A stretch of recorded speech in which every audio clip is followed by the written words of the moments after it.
ঠিক আছে, লিখ লিখ, ভালো করে লিখ। তুই না থাকলে আমার কি যে হতো। আরে তুই চিন্তা করছিস কেন? তোর জন্য গুদু সবসময় থাকবে। এই জন্য তো তুই আমার বেস্ট ফ্রেন্ড। এদের ঢং দেখে গা জ্বলে। চল ম্যাম কি বলে দিই।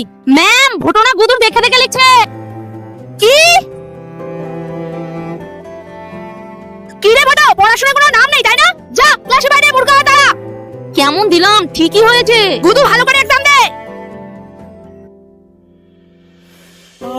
সবই তো পেলাম, কিন্তু 10 নম্বরটা কি যে হবে। বয়রা, তুই 10 নম্বরটা পেরেছিস? না রে, আমিও পারিনি, গুদু দেখে লিখিনি। ঠিক আছে, হ্যাঁ চল। ম্যাম, এরা দুজন আমার দেখে দেখে লিখছে। কই দেখি। গোল গোল রুটি, মৌতবেন মুটি। তোরা আমার নামে এইসব লিখেছিস? তোদের আমি। ম্যাম, গুদুও তো লিখেছে। কি? কোথায়? ভেঙ্গি, তুই সবসময় মারতে না। দেখ দেখ দেখ, তোদের আর এক্সাম দিতে হবে না।